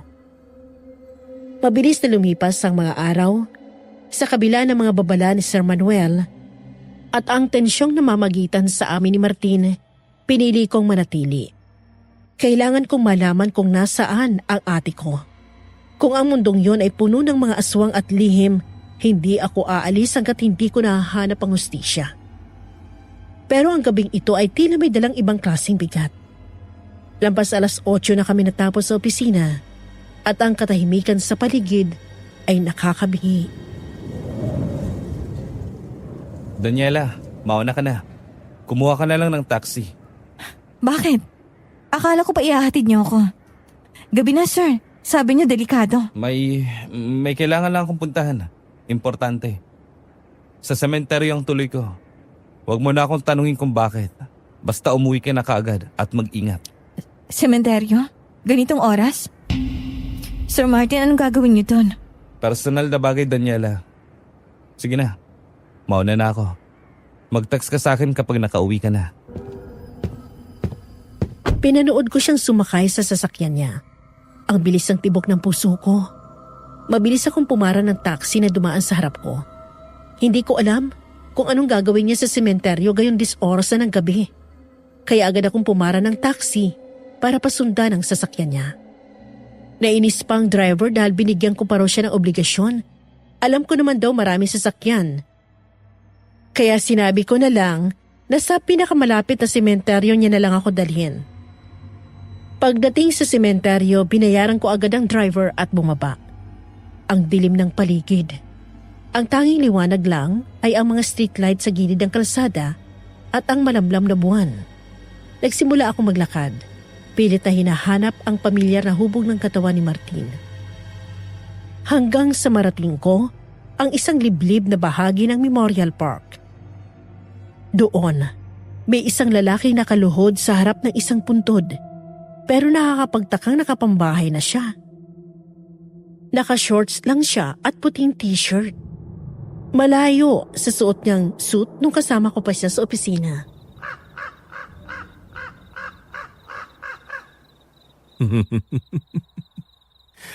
Kumusta ka rito, Denise? Malamig ba sa ilalim? Denise? Ang ate ko? Alam mo, hanggang ngayon, naaalala ko pa rin yung mukha mo nung huling gabi nating magkasama. Yung takot sa mga mata mo. Yung pagmamakaawa mo. Mahal na mahal kita, Denise. Alam mo yan, di ba? Kaya nga, hindi ko hinayaang makuha ka ng iba. Pero kailangan mong mawala sa mundo. Hindi pwedeng mabuhay ang isang tulad mo na nakakaalam sa sikreto namin. Ngayon, ang kapatid mo naman ang nandito. Si Daniela. Ang ganda niya, Denise. Kamukhang kamukha mo. Sayang naman kung matatapos din siya sa paraang tinapos kita. Pero alam mo naman ang batas. Walang dapat maiwang saksi. Gusto kong sumigaw ng mga oras na yun, Miss Amy. Gusto kong sumugod at saksakin siya ng kung anong hawak ko. Galit na galit ako. Ang buong katawan ko'y nanginginig sa puot habang pinapanood ko siyang haplusin ang puntod ni ate na parang isang baliw. Alam mo, Denise, gabi-gabi kitang napapanaginipan. Suot mo pa rin yung puting damit na bigay ko sa'yo na punong-puno ng dugo. Ang ganda mo pa rin doon kahit napatay ka na. Hindi mo kasi ako sinunod eh. Sabi ko sa'yo, akin ka lang. Sa akin lang dapat ang bawat tibok ng puso mo, bawat hininga mo. Pero gusto mong tumakas. Gusto mo akong isumbong? Walang nakakatakas sa akin, mahal ko. Kahit sa ilalim ng lupa, pagmamayari pa rin kita. Sariwa pa sa akin ang amoy ng dugo mo. Napakatamis. Minsan, bumabalik ako rito para lang maramdaman ulit yung init na yon. At ngayon, si Daniela, ang kapatid mo na kasing tamis mo rin siguro. Para siyang ikaw. Pero mas matapang at mas mapangahas. Huwag kang mag-alala, Denise. Hindi ko siya sasaktan agad. Gusto ko muna siyang paglaruan, gaya ng ginawa ko sa'yo. Gusto kong makita yung pag-asa sa mga mata niya, bago ko unti-unting pawiin yun. I'll make her fall in love with a version of me she thinks is good. Pinanood ko ang paglayo ni Martin hanggang sa tuluyan siyang lamunin ng dilim sa labas ng sementeryo. Nung mawala na siya sa paningin ko, agad ako lumapit sa punto ni Ate Denise at doon, Bumuhos ang lahat ng sakit na ang tagal ko nang kinikimkim. Ate, patawarin mo ko. Ngayon ko lang nalaman ng lahat. Hindi ko alam na dito ka lang pala niya itatapon. Ang ngayop na Marty na yun. Pagbabayarin ko siya, ate. Hindi ako titigil hanggat hindi niya nararanas ng hirap na dinanas mo sa kamay niya. Akala ko ba mahal ka niya? Bakit nagawa niya sa'yo to? Bakit kailangan pati ang baby mo mawala rin? Papatayin ko siya, ate. Pangako ko sa'yo yan. Hinding-hindi ko siya mapapatawad. Sino yan? Martin? Alam kong hindi ka pa nakakalayo. Lumabas ka dyan! Huwag mo akong takutin sa dilim! Harapin mo ako! Ano yung kaluskos na yan? Parang hindi tao. Biglang nagbago ang ihip ng hangin. Naging malansang paligid. Amoy bulok na karne na sumusulasok sa ilong ko. Dahan-dahan akong lumingon sa pinagmumulan ng tunog sa likod ng isang malaking puno. Doon, bumungad sa akin ang isang nilalang na nakayuko. Mahahaba ang kuko at ang mga mata ay nagbabaga sa pula. Isang aswang, Miss Ami. Hindi pa man ako nakakaalis sa tapat ng puntod ni ate para tumakas. Isang mabilis na aninong sumugod sa akin. Sa sobrang bilis ito, hindi ko na nagawang umiwas. Tumalasik ako sa lupa at bago pa ako makabangon, naramdaman ko ng bigat ng isang nilalang na dumadagan sa akin. Ang mga mata niya'y nanilisik. Para bang galit na galit talaga ito sa akin. Ang amoy niya ay parang nabubulok na karne na hinaluan ng malansang dugo. Ang balikat ko! Hayop ka! Bitawan mo ako! Tulong! May tao ba rito? Tulong! Wag! Wag mo akong kakainin, please! Ate Denise, tulungan mo ako! Hindi! Layas! Layas! Ramdam ko ang matatalas na kuko na bumaon sa aking balikat. Ang hapdi ay halos magpadilim ng paningin ko. Pilit kong itinutulak ang kanyang mukha palayo sa liig ko. Pero mas malakas siya. Nararamdaman ko ang mainit niyang hininga na amoy kamatayan. Nang bumuka ang kanyang bibig para tuluyan na akong kagatin sa lalamunan, napapikit na lang ako. Yun na sigurong katapusan ko.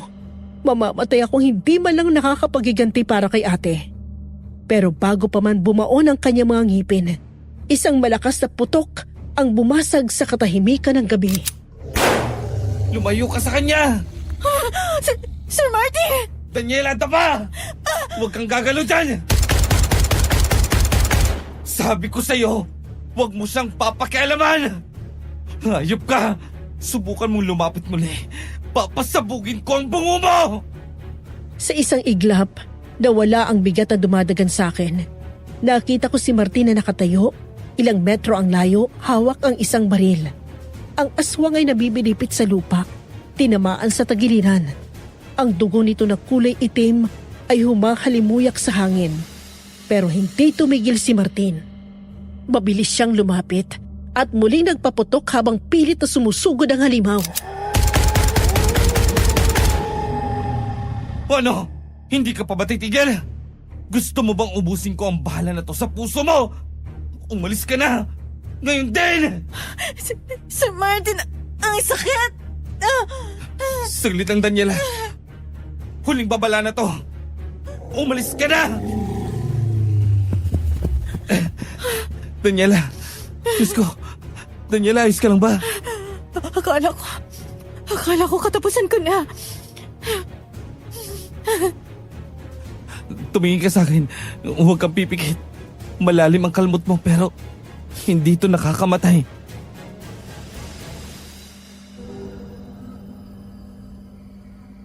Mabilis na hinubad ni Martin ang kanyang mamahaling coat at pinunit ang kanyang polo para itali sa sugat ko. Bagay na lalo kong ipinagtaka dahil nang nakita ko siya ay nakapambahay na siya. Pansamantalang nawala ang galit ko sa sakit na nararamdaman. Ramdam kong panginginig ng mga kamay niya. Isang bagay na hindi ko inaasahan mula sa isang bilyonaryong katulad niya. Ang kanyang mga mata ay puno ng pagsisisi at takot. Hindi takot para sa sarili niya, kundi takot para sa akin. Habang nililinis niya ang sugat ko, napatingin ako sa paligid. Wala nang aswang. Tanging ang bakas na lang ng itim na dugo sa damuhan ang patunay na naroon ito kanina. Binuhat ako ni Martin ng marahan na tila ba gawa ako sa mamahaling kristal na pwedeng mabasag anumang oras. Kahit na hirap ako, isinandal kong ulo ko sa kanyang dibdib hanggang sa tuluyan na akong nawala ng ulirat. Dahan-dahan kong idinilat ang mga mata ko. Ang huling naaalala ko ay ang matatalas na kuko at ang pulang mga mata ng halimaw sa sementeryo bago nagdilim ang lahat. Akala ko katapusan ko na. Pero ang bumungad sa akin ay ang pamilyar na amoy ng gamot at ang malambot na unan. Bahagya akong dumaing nang maramdaman kong hapdi sa aking braso at binti. Ngunit hindi lang ang sakit ang nagpagising sa akin, kundi ang pamilyar na mga boses na nag-uusap sa paanan ng aking higaan.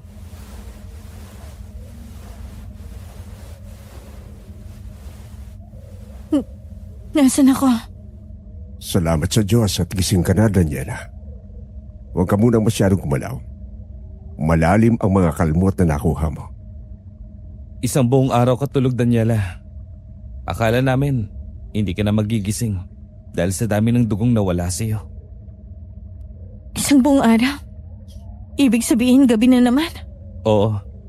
Kagabi pa nangyari ang pag-atake sa iyo sa sementeryo. Mapalad ka. Agad na agapan ni Papa. Ginamit ko ang mga halamang gamot na alam ko para pigilan ang lason at impeksyon sa mga sugat mo.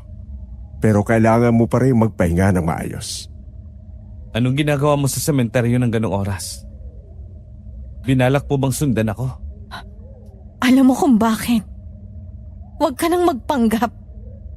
Alam ko ng lahat, Martin Alcantara. O dapat pa ba kitang tawaging Sir Martin? Anong alam mo? Hindi kita maintindihan. Pinatay mo ang ate Denise ko. Narinig kong lahat sa sementeryo. Narinig kong lahat ng sinabi mo sa puntod niya. Ikaw ang pumatay sa ate ko, hayop ka! Napakademonyo mo para gawin sa kanyang bagay na yon! Ano bang kasalanan niya sa'yo, ha? Dapat igalgal si Martin. Ang mukha niya na noong una'y puno ng pag-aalala ay napalitan ng labis na pagkagulat. Maging si Sir Manuel ay napatigil sa pag-aayos ng mga gamot at napatingin sa amin. Ramdam ko ang panginginig ng boses ko dahil sa galit na matagal ko nang kinikimkim. Ang lahat ng paghihirap ko, ang pagpasok ko sa kumpanya niya, ang lahat ng yon ay para sa hustisya ng kapatid ko na inakala kong pinatay ng lalaking nasa harap ko. Ate mo si Denise? Si Denise Montemayor? Huwag ka nang magmaang-maangan! Oo, siya ang ate ko! Ang sekretarya mo na binuntis mo at pagkatapos ay pinaglaho mo na parang bula! Daniela, makinig ka. Totoong naging sekretarya ko si Denise pero hindi ko siya magagawang patayin. Ang alam ko, umuwi siya sa probinsya niyo matapos niyang mag-resign. Sinungaling! Narinig kita sa sementeryo. Sinundan kita! Daniela, hindi ako ang sinundan mo sa sementeryo. At ngayon napagtanto ko na, hindi rin ako nakausap mo nung nag-apply ka bilang sekretary ko. Anong ibig mong sabihin? Kitang-kita ko ang mukha mo.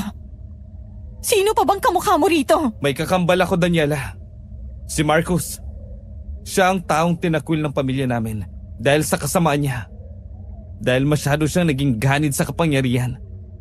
Pinili niyang maging masama kaysa mabuti. Siya ang nakita mo sa sementeryo. Siya rin ang nag-hire sa'yo.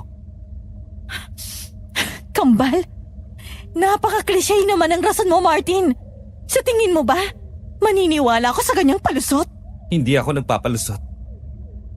Ako'y magpapahinga muna sa kwarto ko. Hahayaan ko muna kayong makapag-usap ng maayos.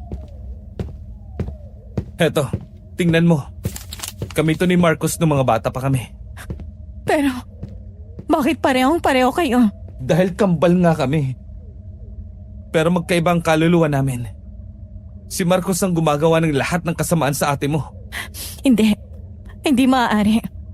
Ang sabi ni ate, ang boss niyang nakabuntis sa kanya. Ibig sabihin na buntis mo siya. Parehas kayong nilinlang ng kakambal ko gamit ang katauhan ko.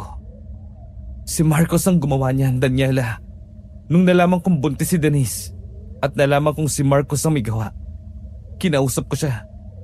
Binigyan ko siya ng pera para makapagsimula ulit sa probinsya niyo. Pera? Akala ko ba ayaw mo siyang panagutan? Pinalis ko siya para ilayo kay Marcos. Hindi ko na inaming hindi talaga ako ang gumawa nun. Basta makalayo na lang siya. Pero hindi ko alam na nagawa pa rin pala ni Marcos ang bagay na yon. Kaya ko siya pinauwi dahil alam kong walang patutunguhan ang buhay niya kung pananagutan siya ng kapatid ko. Sasaktan lang siya ni Marcos.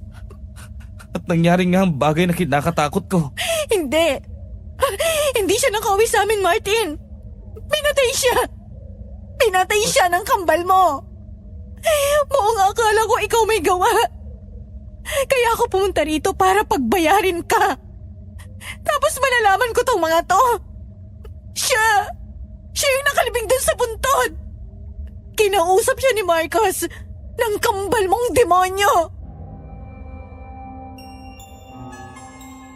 Para akong binuhusan ng malamig na tubig sa narinig ko. Ang litratong hawak ko ay patunay na dalawa silang magkamukhang magkamukha. Pero ang isa ay halimaw na nagbalat kayong tao. Tiningnan ko si Martin. Ang mga mata niya ay puno ng paghihinagpis habang pilit na ipinapaliwanag ang kasalanang hindi naman siya ang gumawa. Ngunit sa kabila ng lahat, hindi ko maalis ang kilabot. At aaminin ko na rin ang lahat. Na paulit-ulit nang nagpapakita si Marcos habang kasama mo ko. Dahil siya ang aswang na nanggugulo sa atin. Siya ang umatake sa iyo kagabi. Ibig mong sabihin, ang aswang na sumugod sa akin sa archive room at yung pumatay kay Mang Romeo, si Marcos yun? Oo, Daniela. Ginamit niya ang pangalan ko, ang mukha ko. Ganyan siya katuso. Nung nalaman ko, pinalayo ko si Denise dahil alam kong hindi siya titigilan ni Marcos hanggat hindi siya napapatay. Pero bakit? Bakit hindi niya siya matuluyang patayin para mawala na siya sa landas niyo? Kung alam niyang pumapatay siya ng tao, bakit hinahayaan niyang gumalang isang halimaw na katulad niya? Dahil pamilya namin siya, Daniela. Si Papa, hindi niya kayang saktan ng sarili niyang anak. At ako, kahit anong galit ko, kapatid ko pa rin siya. Pamilya? Martin, pinatay niyang kapatid ko! Ibig sabihin ba nito aswang din kayo? Ibig sabihin ba nito aswang ka rin? Oo, yan ang katotohanan ng hindi ko maikakaila. Lahat kami sa pamilyang Alcantara ay may dugong aswang. Diyos ko, aswang din kayo. Kaya pala ibang pakiramdam ko sa bahay na to. Pero Daniela, makinig ka na muna. Matagal na kaming tumalikod sa lahi namin. Hindi kami kumakain ng tao. Namumuhay kami ng normal dito sa Maynila. Normal? Paano magiging normal ang isang halimaw? Ang aswang ay aswang, Martin.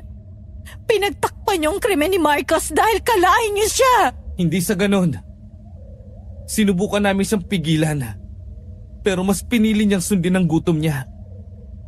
Siya lang nanatiling tapat sa sumpa ng lahi namin. Natatakot ako. Lahat ng sinabi ni nanay. Tama siya. Mali ang pinasok ko. Akala ko makakakuha ako ng katarungan.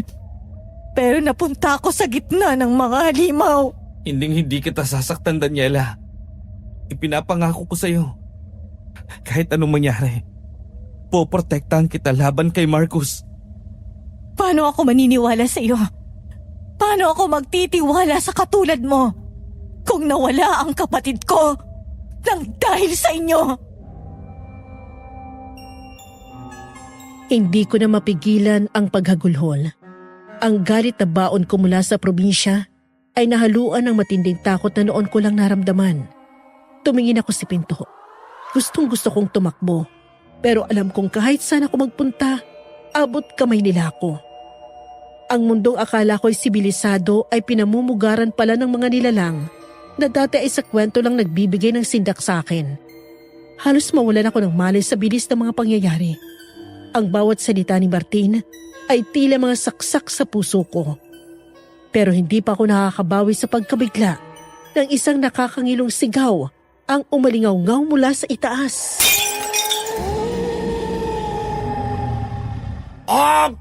Marcos! Anak! Tumigil ka na! Papa! Anong nangyayari? Nandyan ba siya? Sa likod lang kita, Daniela. Pagdating namin sa tapat ng kwarto ni Sir Manuel, sinipa ni Martin ang pinto. Mula sa loob, lumitaw ang isang figura na kahit sa pinakamadilim kong panaginip ay hindi ko gustong makita. Kamukhang kamukha siya ni Martin, pero ang mga mata niya ay kulay pula at ang kanyang mga kuko ay mahahaba at matatalas. Si Marcos, at sakal-sakal niya ang sarili niyang ama na si Sir Manuel. Bakit, Martin? Bakit mo ako pinipigilan? Natatakot ka bang malaman ng bago mong kalaro kung gaano tayo kadumi? Marcos, sapat na to. Pinatay mo na si Denise. Huwag mo nang idamay si Daniela. Pinatay!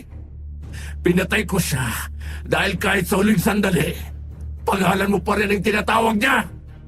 Akala ko ba matalino ang magkapatid na to? Bakit ang bilis yung maloko? Ikaw! Ikaw ang pumatay sa ate ko! Hayop ka! Hayop! Daniela, ito ang naturalesa namin. Pero itong si Martin, nagpapanggap na santo, nagpapanggap na tao. Bakit lagi na lang siya? Simula bata kami, Papa. Si Martin na lang ang paborito niyo. Marcos, anak ko! Tigil mo rito!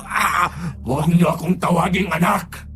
Kapag si Martin ang nagkamali, iintindihin. Kapag si Martin ang lumalayo sa babae para matigil ang lahi, purong papuri ang nakukuha niya.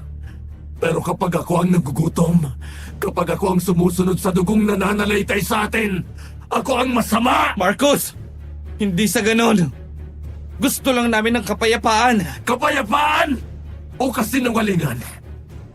Alam mo ba, Daniela, nung kasama ko ang ate mo, hindi man lang niya napansin na hindi ako si Martin.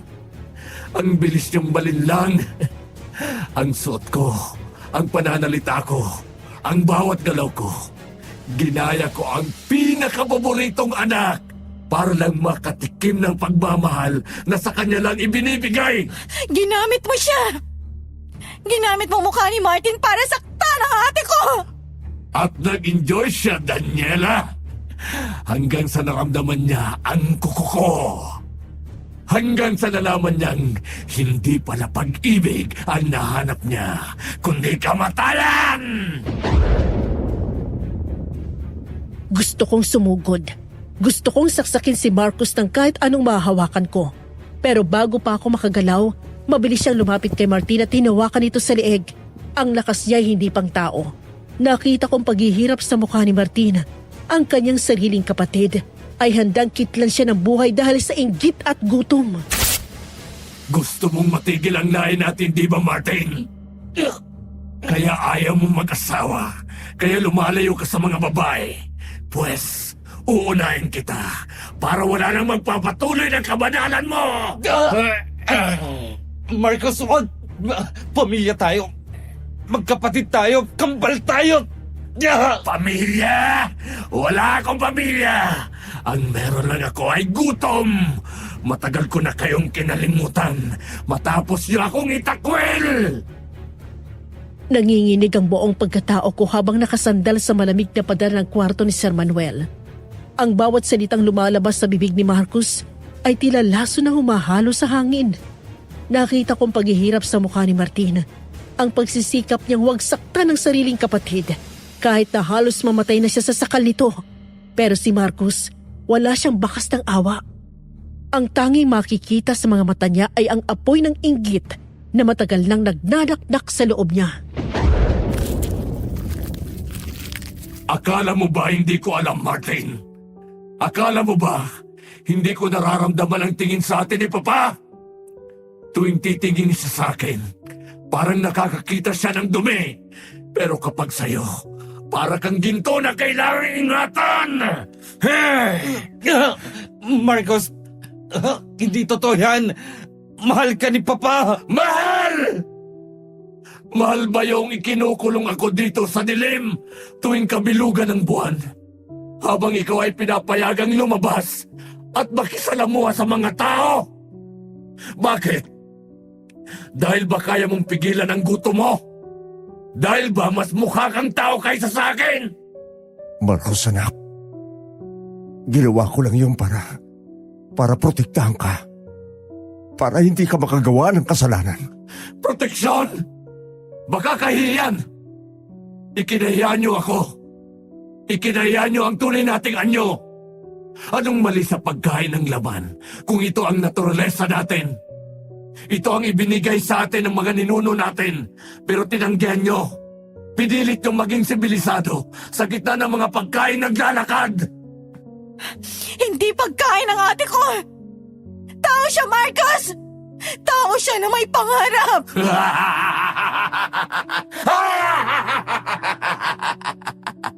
At ang pangarap niya ay ang lalaking nasa harap ko. Ano mo ba, Daniela? Nung nagpanggap akong si Martin, gabi-gabi niyang sinasabi kung gaano siya kaswerte sa'yo, Martin.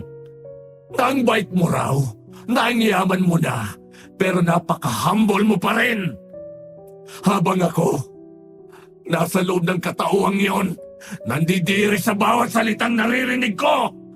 Bakit mo ginawa yun sa kanya? Bakit kailangang si Denise pa? Dahil gusto ko rin maranasan ang lahat ng meron ka. Ang atensyon, ang pagmamahal, ang babaeng tinitingnan ka na parang ikaw ang buong mundo niya. Pero kahit anong gawin ko, kahit anong gaya ko sa pananalita mo, sa damit mo, sa bawat kilos mo, nararamdaman ko pa rin na hindi ako ikaw. At dahil doon, kinailangan niyang mamatay.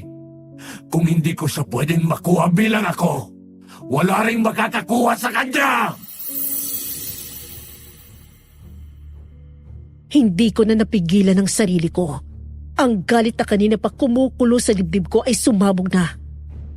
Nakita ko ang isang antik na balisong sa ibabaw ng side table ni Sir Manuel.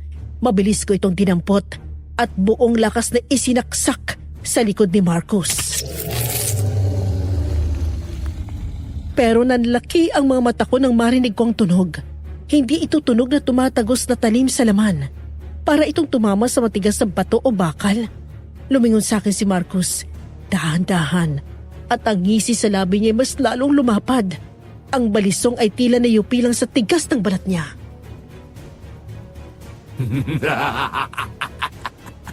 Akala mo ba, mamamatay mo ako ng ganyan, Daniela? Masyadong malambot ang mga kamay mo! Daniela! Marcos! Bitawan mo siya!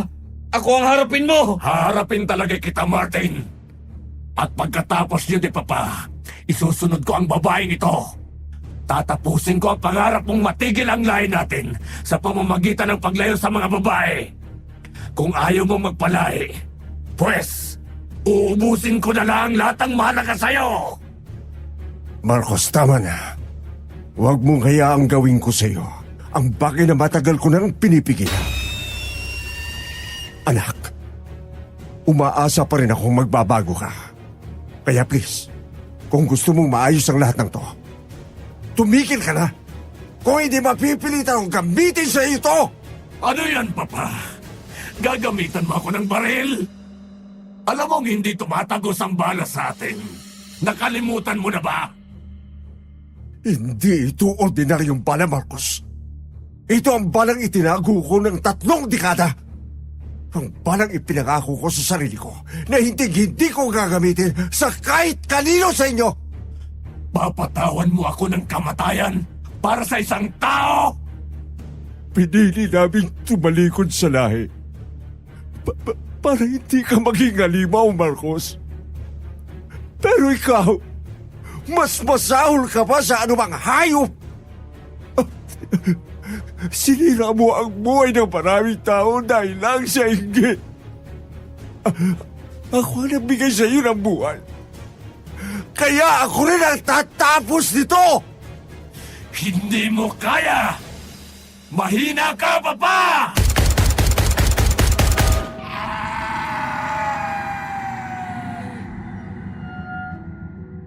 Tumigil ang mundo ko nang pumutok ang baril. Nakita kong pagbuka ng dibdib ni Marcus kung saan tumama ang pilak na bala. Ang kanyang mapupulang mata ay unti-unting nawala ng ningning. Napaluhod siya. Humahawak sa butas sa kanyang dibdib na tila sinusubukang pigilan ang paglabas ng kanyang hiram na buhay. Bumagsak si Marcus sa sahig. Wala ng buhay. Ang katawan niya ay dahan-dahang nangulubot. Tila ang lahat ng taon na ninakaw niya ay biglang naningil. Napaluhod si Sir Manuel sa tabi ng bangkay ng kanyang anak. Humahagulhol sa sakit ng isang amang kinailangang pumatay ng sariling dugo.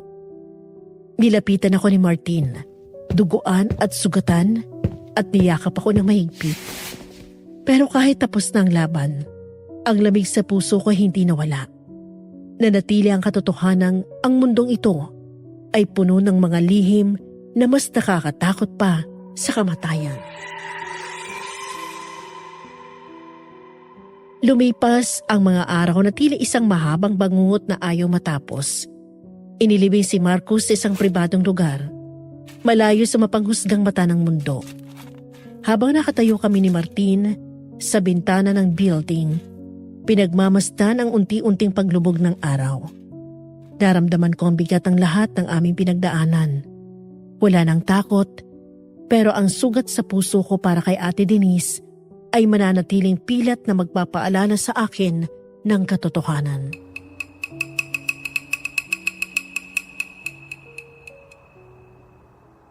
Daniela, patawarin mo ang pamilya ko. Patawarin mo ko. Kung naging mas matapang lang sana ako, nung una pa lang, hindi sana humantong sa ganitong lahat. Hindi mo kasalanan ng kasama ng iba, Martin. Maging ako. Dapat din akong humingi ng tawad sa iyo. Pumasok ako sa buhay mo na may baong puot. Ginamit ko ang galit ko para manghimasok sa buhay ng iba. Sa pag-aakalang ikaw ang pumatay sa ate ko. Pero nagkamali pala ako. Hindi ka pala tulad ng iniisip ko. Hindi kita masisisi kung yun ang pumasok sa isip mo. Kung pagtatabihin mo naman talaga kami ni Marcos, hindi mo makikilala kung sino, kung hindi magsasalita ang isa. Natakot ako, Martin. Natatakot pa rin ako hanggang ngayon. Ibang-ibang mundong kinagisnan ko. Sa mundong ibinahagi mo sa akin. Kaya nga pinili kong lumayo sa lahat. Itinago ko ang lahat na makapagsasabi ng tunay kong katauhan. Ayokong magkaroon ng pamilya dahil ayokong ipasa ang sumpang to. Natatakot akong makakita pa ng isa pang Marcos na lalamunin ng dilim ang pagkatao. Ibig sabihin, talagang ayaw mong magkaroon ng asawa? Dahil lang sa takot mo na baka maging halimaw ang magiging anak mo? Yan ang itinanim ko sa isip ko, buhat pa nun. Pero habang nakatitig ako sa mga mata mo ngayon, napagtanto ko na hindi pala ako dapat matakot mabuhay nang may babaeng katulad mo sa tabi ko. Anong ibig mong sabihin? Na gusto kita, Daniela. Na gusto kitang ligawan para maging asawa. Na kung magkakaroon man tayo ng anak, Daniela, hindi ko siya hayaang maligaw. Tuturuan ko siyang mamuhay ng normal.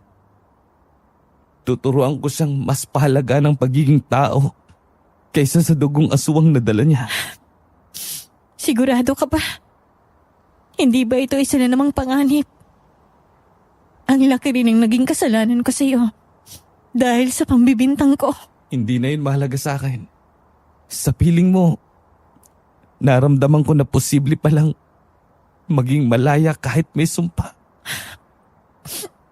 Hindi natin kailangan magtago sa dilim. Pwede tayong magsimula ng bagong lahi. Isang lahing may konsensya at pagmamahal. Sa pagkakataong yon, naramdaman ko ang katapatan sa boses ni Martin. Ang mga mata niyang dati ay puno ng pag-iwas, ay puno na ngayon ng pag-asa. Napagtanto ko na ang pag-ibig ay hindi lang para sa mga perpektong tao, kundi pati na rin sa mga nilalang na pilit bumabangon mula sa kanilang madilim na nakaraan. Maaaring hindi na maibabalik si Ate Denise, pero ang katarungang nahanap ko ay hindi lang sa dugo ni Marcus, kundi sa bagong buhay na bubuuhin namin ni Martin. Isang buhay na malaya sa gutom at puno ng liwanag. 15 taon na ang lumipas at sa bawat pagsikat ng araw sa aming maliit na farm sa probinsya, hindi ko mapigilang mapangiti. Pagkatapos ng madidilim na gabi sa Maynila, matyagang nanligaw si Martin. Pinatunayan niyang ang pag-ibig ay kayang magpaamo ng anumang halimaw sa loob ng isang tao. Ngayon, pinagmamasdan ko ang aming anak na naglalaro sa ilalim ng sikat ng araw. Isang batang malayo sa dilim, dahil pinalaki namin siya sa katwiran at hindi sa gutom ng aming lahi. Sina Nanay Odessa at Tatay Roger ay natutunan na rin tanggapin si Martin, lalo na nang makita nilang tunay siya nagbago, pati na rin ang nangyari kay Ate Denise at pare-parehas na namin tinanggap. Ang aral na natutunan ko? Ang katarungan ay hindi lagi nakukuha sa paghiganti, kundi sa pagpili na putulin ang siklo ng kasamaan. Ang tunay na lakas ay wala sa talas ng kuko o tigas ng balat, kundi sa tapang na piliin ang kabutihan araw-araw kahit pa ang mundo'y puno ng dilim. Masaya na ako dahil sa wakas, ang aming kwento ay hindi na tungkol sa takot kundi sa pag-asa. Hanggang dito na lang po ang aking kwento, Miss Amy. Maraming salamat at hanggang dulo'y sinamahan mo ako. Paalam!